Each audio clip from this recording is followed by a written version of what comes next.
On a quiet afternoon in a small Ohio grocery store, a sudden confrontation left everyone stunned. It started when an elderly woman turned to a young black man named Marcus and uttered sharp, hurtful words, "Why don't you go back to Africa?" The store fell silent. All eyes were on Marcus as he froze in place. What would he do? Anger could have been his first response, but instead, Marcus chose a different path, one of calm and courage. What followed was an extraordinary turn of events. From a tense, emotionally charged moment in the produce aisle to a ripple effect that changed lives, Marcus's response sparked a transformation that reached beyond that store. How did he turn this incident into something so powerful and positive? Watch the full story to find out. And don't forget like, subscribe, and leave a comment to share your thoughts. On a warm afternoon in a small Ohio town, a grocery store bustled with life.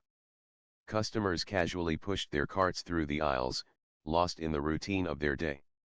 By the produce section, Helen, a woman in her 70s with neatly pinned silver hair and a faded cardigan, stood quietly picking through a bag of apples. She appeared unassuming, an ordinary figure among many, yet what followed was anything but typical. Across from her, a young man named Marcus reached for a bag of oranges, his easy smile and blue hoodie blending naturally into the flow of shoppers. Marcus, texting on his phone while balancing a basket of groceries, was just another customer among the crowd. Without warning, Helen turned toward Marcus and gave him a sharp look. Her expression hardened, and she muttered something under her breath, but soon her words became loud enough for others to hear. "You people don't belong here," she said abruptly. The ordinary hum of the grocery store faltered, the casual rhythm of life momentarily broken. Marcus froze. His fingers hovered over his phone as he processed the words. When he looked up, Helen's gaze met his, firm and unapologetic. "Why don't you go back to Africa where you came from?" she added, her tone pointed and biting. In that instant, the air seemed to thicken. Nearby shoppers paused, exchanging uneasy glances. A young mother quickly pushed her cart out of earshot, while a man browsing potatoes looked on nervously. The once lively store fell silent, the weight of Helen's words hanging heavy in the air. Marcus's first reaction was visible shock, his brow furrowed, and for a moment it seemed like he might respond immediately. Instead, he stood still, as if every possible answer was being weighed in his mind. His calm demeanor didn't break, though the tension in the room grew with every passing second. Helen's posture remained rigid, her lips pursed as though bracing for an argument. She adjusted her cardigan and shifted her stance, daring Marcus to challenge her. The silence that followed was electric, every face turned in their direction. Even employees who had been quietly stacking produce now watched intently, unsure whether to step in or let the moment unfold. What might have escalated into a heated exchange instead became a powerful example of restraint and composure. Marcus finally set his basket on the floor, straightened his posture, and addressed Helen. His tone was measured, his words deliberate. "Ma'am," he began, his voice calm yet firm, "do you realize what you just said?" He didn't raise his voice, nor did he resort to insults or anger. Instead, he allowed his words to carry the weight of generations. Marcus shared how his family had lived in this country for generations, how his great-great-grandfather had toiled as a sharecropper, how his grandfather had fought in World War II only to face discrimination at home. His voice was steady, but his words struck deeply. Those around them stopped pretending not to listen. Helen's expression wavered.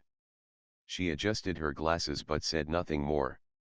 The store remained still as Marcus concluded, his message clear and unshaken. "I am as much a part of this country as anyone else," he said. The quiet that followed was different now, less tense, more thoughtful.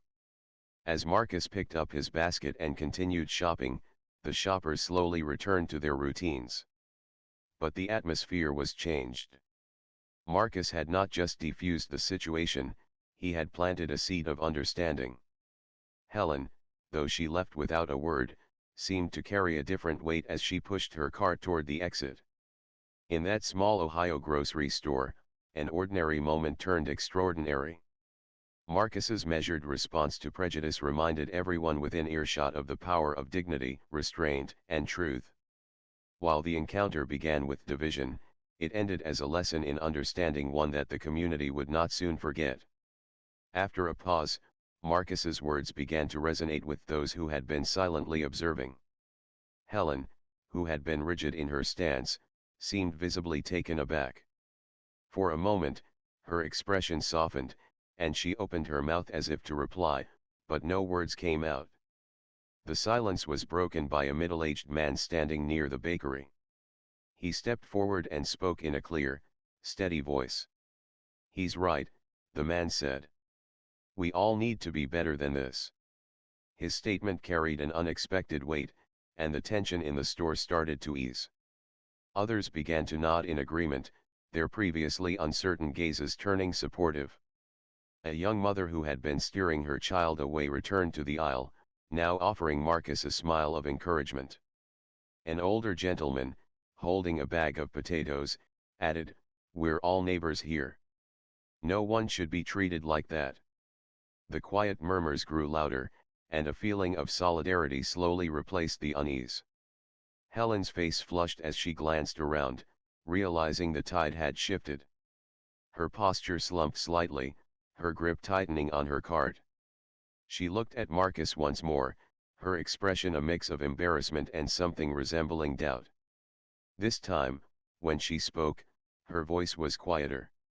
I didn't mean for it to sound so harsh," she murmured, her previous confidence now absent. She then adjusted her cardigan, hesitated, and slowly wheeled her cart toward the exit without saying another word. Marcus remained calm, nodding faintly as Helen left. He didn't offer her forgiveness aloud, but his demeanor showed that he had said everything he needed to say. He turned his attention to those around him. "Thank you," he said to the man who had spoken up and to the others who had begun to nod and murmur in agreement. "It's not about who wins or loses," Marcus added. "It's about making sure people hear the truth." The crowd lingered for a moment, exchanging small smiles and murmurs of support before gradually dispersing. As they moved on with their shopping, the air in the store felt different. The tension that had gripped the aisles had lifted, replaced by a sense of quiet reflection. A cashier who had been watching from her register called out, "Thank you, sir. That was brave." Marcus offered her a small smile in return and continued down the aisle, resuming his grocery trip. Outside, the sun was beginning to set, casting warm orange hues across the parking lot. As Marcus loaded his groceries into his car, he spotted Helen sitting behind the wheel of her sedan. She wasn't looking at him, her gaze fixed on the steering wheel. Marcus considered walking over, but he stopped himself. He knew that some lessons took time to settle, and he had already said what needed to be said. Driving home, Marcus replayed the moment in his mind, not with regret but with a sense of resolve. He thought about his parents and grandparents, the struggles they endured, and the values they instilled in him. This encounter had been uncomfortable, but it had also been necessary. Ignorance, he knew, would never change unless it was confronted. With that thought, he parked his car, carried his groceries inside, and sat down to recount the day's events to his family. That evening, Marcus sat at the kitchen table with his father, a mechanic who had seen his fair share of adversity. Marcus recounted the events at the grocery store, his voice calm but carrying the weight of what had transpired. His father listened quietly, hands clasped in front of him, as Marcus described the tension, the elderly woman's harsh words, and how he chose to respond. When Marcus finished, the room fell silent for a moment. Finally, his father spoke. "You did the right thing, son," he said, his voice steady. "You didn't just speak up for yourself. You spoke up for all of us who've been through it." His father's approval meant more than Marcus could say. The old man was someone who believed in standing tall, not by yelling or fighting, but by maintaining dignity and demonstrating character. His words were simple, but they carried weight, much like the moment at the grocery store. They spoke of resilience and the importance of holding your ground without resorting to hostility. Later that week, Marcus began noticing small changes in the neighborhood. People who had been at the store started greeting him warmly, offering nods or words of encouragement. One day, the young cashier from the store approached him in the parking lot and said, "You have no idea how much that moment meant to me. It showed me that it's okay to speak up, and it taught me something about grace under pressure." Even Helen's demeanor seemed to shift. Although she hadn't apologized outright, she now offered small, cautious smiles when she saw Marcus around town. It wasn't an instant transformation, but there was a glimmer of recognition in her eyes, a silent acknowledgement of the impact his words had on her that day. It was subtle, but it was there. Some lessons, Marcus knew, took time to take root. A few weeks later, during a community event at the local park, Marcus found himself approached by several neighbors who wanted to talk about what had happened. They shared stories of their own struggles with prejudice, moments when they had faced ignorance and had either stayed silent or regretted their responses. Marcus listened to each one carefully. He understood that, while the incident at the grocery store had been deeply personal, it had also served as a mirror for others. His neighbors saw themselves in him, and his words had given them the courage to reflect on their own actions and beliefs. Helen, too, was present at the event. She stayed on the fringes, speaking only to those she knew well. At one point, their eyes met across the park. Marcus didn't look away, and neither did she. After a few moments, she gave him a small, tentative nod before turning back to her conversation. It wasn't much, but it was a start, a seed, as his father would say, that might grow into something meaningful over time. For Marcus, that was enough. He hadn't set out to change the world, just to address a moment of prejudice in the best way he knew how. Yet, that simple decision to stand firm, speak calmly, and share his truth had sparked something much larger. It was a reminder that even in the smallest of interactions, the way you respond to hatred and ignorance can plant the seeds of understanding, and that in itself can be a powerful change. A month after the incident, Marcus was approached by a local community leader, Mr. Owens, who had heard about what happened in the grocery store. Mr. Owens, a respected elder in the neighborhood and the head of a civic organization, invited Marcus to speak at a community forum. The event would focus on improving dialogue among neighbors and finding ways to foster mutual respect in the diverse, small-town community. Initially, Marcus hesitated. He had never seen himself as a public speaker or a community figure. He was just a regular guy, doing his best to get through the day like everyone else. But Mr. Owens' words stayed with him. "You've already shown this community the power of calm and honest words," he said. "Imagine what you could do if you shared your story in a way that could inspire others to reflect and change." After some thought, Marcus agreed. He spent a few evenings writing down his thoughts, drawing not only from what happened in the grocery store but also from the stories of his parents, grandparents, and the quiet strength they had modeled for him throughout his life. On the day of the forum, he stood at the front of the room, nervous but determined. The audience was a mix of ages, from teenagers to retirees. In the back, Marcus noticed Helen sitting quietly, her hands folded on her lap. He began by recounting what had happened that afternoon at the store, describing how the words he heard were like a flashback to the struggles his family had faced for generations. He shared how his great-great-grandfather, a sharecropper, worked tirelessly to give his children a chance at a better life. He talked about his grandfather's service in World War II, fighting for a country that still denied him basic rights when he returned home. He spoke about his parents' unwavering belief in the values of kindness, honesty, and perseverance. As Marcus continued, the room grew quieter, and even the occasional shuffling of papers ceased. His voice remained calm, his words deliberate. He didn't point fingers or assign blame. Instead, he focused on the importance of understanding each other's stories, listening with an open mind, and challenging our own biases. Change doesn't happen overnight, Marcus said. It happens when we recognize that our words and actions, no matter how small, leave an imprint. And it's up to each of us to decide what kind of imprint we want to leave. When he finished, the audience gave a warm round of applause. Mr. Owens came forward, shaking Marcus's hand and thanking him for his courage. Marcus noticed Helen lingering at the edge of the crowd. She didn't approach him directly, but their eyes met briefly, and she gave a small, almost hesitant smile before leaving the event. For Marcus, that moment carried as much weight as any applause.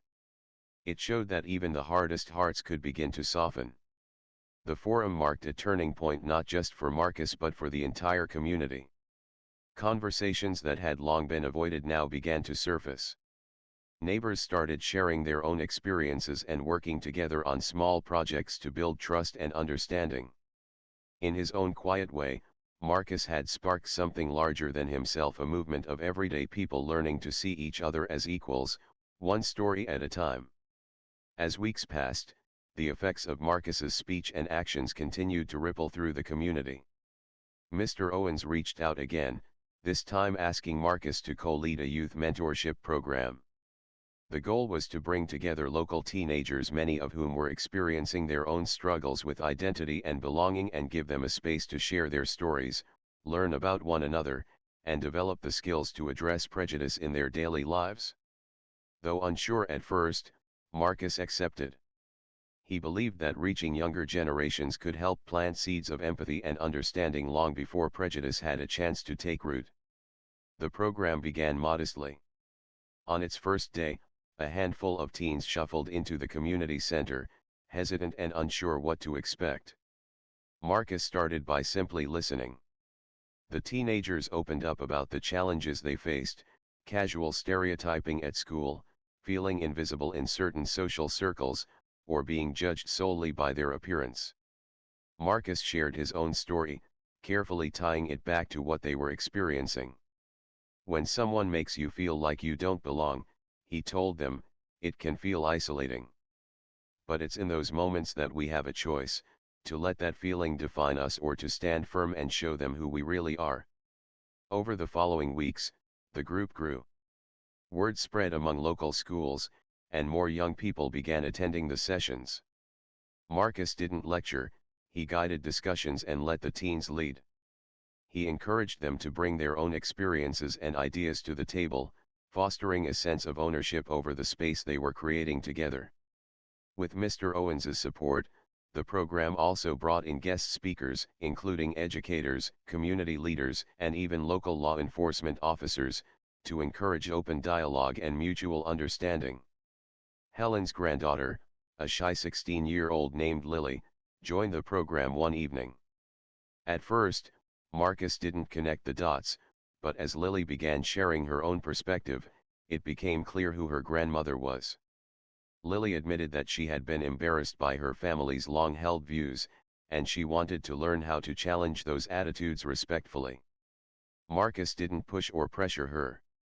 Instead, he treated her like any other participant, creating a safe space for her to explore her own feelings and to learn.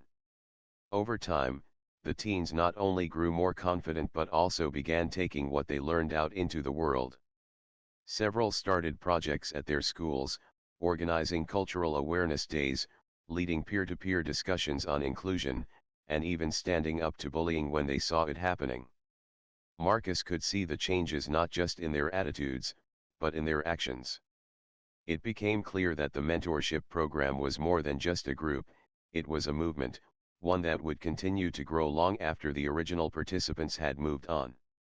One evening, as Marcus locked up the community center after a session, Mr. Owens clapped him on the shoulder. "You're doing good work here, Marcus," he said. "You're helping them see the world differently, one conversation at a time." Marcus nodded. "It's not just me," he replied. "They're doing the hard work themselves. I'm just giving them a place to start." Looking out at the darkened parking lot, Marcus felt a quiet satisfaction. The journey he had begun at the grocery store had led him here not as a leader he had planned to be, but as a guide to help others find their voices. He knew there would still be challenges, still moments when ignorance would rear its head. But for the first time, he felt hopeful. Together, this community was slowly learning what it meant to be better, to listen more closely, and to see each other as equals. It wasn't just about what he had said or done, it was about what they were building together, one step at a time. Months later, the impact of the youth mentorship program was beginning to show not just among the teenagers who participated but also throughout the wider community. Marcus had become a familiar face at local schools, community events, and neighborhood meetings. As the program gained momentum, he was invited to collaborate with a local nonprofit organization that focused on community reconciliation and bridging divides. It was at one of these events that Helen, who had remained mostly on the periphery of these efforts, finally approached Marcus. The event was a community barbecue hosted in a nearby park. The nonprofit had organized it to celebrate the progress made so far and to encourage more residents to get involved.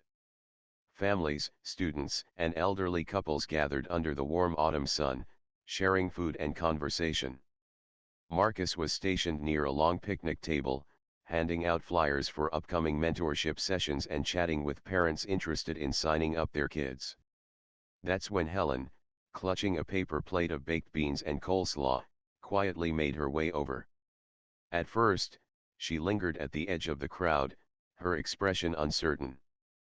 But then, after a deep breath, she stepped forward. "Marcus," she said softly. He turned, a bit surprised to see her there.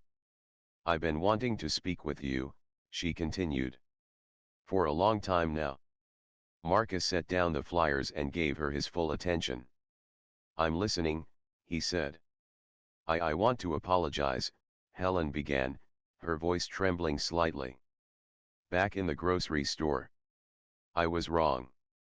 I see that now. I didn't think about what my words could do, how they might hurt.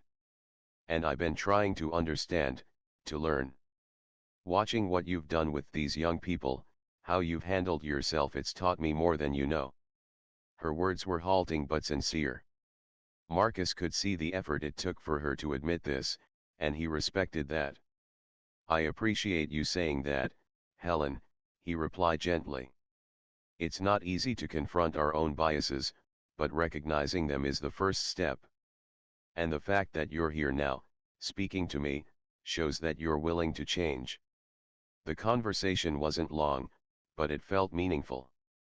By the end, Helen smiled, small and tentative, but real. "Thank you," she said before walking back to join her family at another table. Marcus watched her go, feeling a sense of closure that he hadn't realized he needed. As the afternoon wore on, Marcus reflected on how much had changed. What had started as a painful confrontation in a grocery store had blossomed into a movement of dialogue, education, and reconciliation. The mentorship program was thriving, bringing together youth who might have otherwise remained divided. The community events fostered understanding among neighbors who had long avoided difficult conversations. Even Helen, once a source of hostility, was now open to learning and growing. Marcus knew the work wasn't done. There were still many challenges to face, still moments when prejudice and ignorance would surface. But the progress made thus far gave him hope. If an ordinary trip to the store could set all of this in motion, then perhaps there was no limit to what could be achieved when people chose to listen, learn, and work toward a better, more inclusive future. As the holiday season approached, Marcus and the mentorship program's participants decided to embark on a new initiative, organizing a community food drive. They wanted to give back to the neighborhood that had shown so much growth and resilience over the past year. In the spirit of unity and inclusion, Marcus reached out to Helen to ask if she would like to be involved. Although he was unsure how she would respond, he felt that inviting her would further reinforce the progress they had all made together. Helen hesitated at first. "I'm not sure what I can contribute," she said when Marcus visited her at her home. I don't have much experience with these kinds of things. Marcus, smiling warmly, reminded her that no contribution was too small. The important thing is that you're willing to help, he said. That's what makes a difference. Eventually, Helen agreed. She joined Marcus and several volunteers at the local community center to help sort and pack donated food items. At first, she mostly kept to herself, carefully stacking cans and arranging boxes. But as the hours passed, she began engaging with the other volunteers, some of whom had been at the grocery store that fateful day months ago. Their kindness and openness helped her feel at ease, and soon she was laughing and chatting like an old friend. As word spread about the food drive, more neighbors began contributing. The mentorship program teens work side by side with adults, including Helen, showing that the once divided community was now finding strength in collaboration. Families who had been on opposite ends of the social spectrum came together to distribute meals to those in need. The entire effort, led by Marcus but supported by people from all walks of life, became a testament to what was possible when a community put aside its differences and focused on a shared goal. During the food drive's final day, as volunteers loaded cars with holiday meal boxes, Helen pulled Marcus aside. "I have something I want to say," she began. Her tone was firm but kind, and Marcus could sense that she had thought carefully about her words. "Back then, at the store, I wasn't just wrong. I was blind. Blind to what my words could do, blind to the reality of what others face. I see things more clearly now. It's because of you and the way you've brought all of us together that I've started to understand." Marcus nodded. "Thank you, Helen. Change isn't easy, but you've come a long way." "Only because you gave me the chance," she replied. Her voice was steady, but her eyes glistened. "You didn't have to, but you did. And I'll always be grateful for that." As the food drive wrapped up, Marcus stood by the entrance of the community center, watching as neighbors greeted each other with smiles and handshakes. Helen, now mingling easily among them, was a living reminder that no matter how deep-seated divisions might seem, people can learn, grow, and come together if given the opportunity. It was a fitting way to close the year, a moment of shared warmth and unity that reflected all the progress they had made. For Marcus, it was the culmination of a journey that had started with a single, tense encounter. Now, that moment had blossomed into a community determined to build a future rooted in understanding, compassion, and trust. The events surrounding Marcus and his community underscore the powerful lessons of patience, understanding, and courage in the face of adversity. When confronted with hostility, Marcus chose a path of dignity and thoughtful engagement rather than anger or retaliation. By standing firm yet compassionate, he opened the door for meaningful dialogue and personal growth, not only for himself but for those around him. The elderly Helen, initially resistant to change, gradually embraced her own journey of learning and reconciliation. Through their interactions, we see that no one is too set in their ways to grow, and that sometimes it only takes one person's quiet strength to inspire others to reflect and change. This story reminds us that real progress often comes from small, individual actions, acts of kindness, moments of honest conversation, and the willingness to challenge our own assumptions. As older adults, we have a unique opportunity to lead by example, showing younger generations that it's never too late to learn, to listen, and to heal. Marcus's experience proves that one person's decision to approach ignorance with empathy can spark an entire community to come together, proving that change is always possible, no matter our age or the obstacles we face.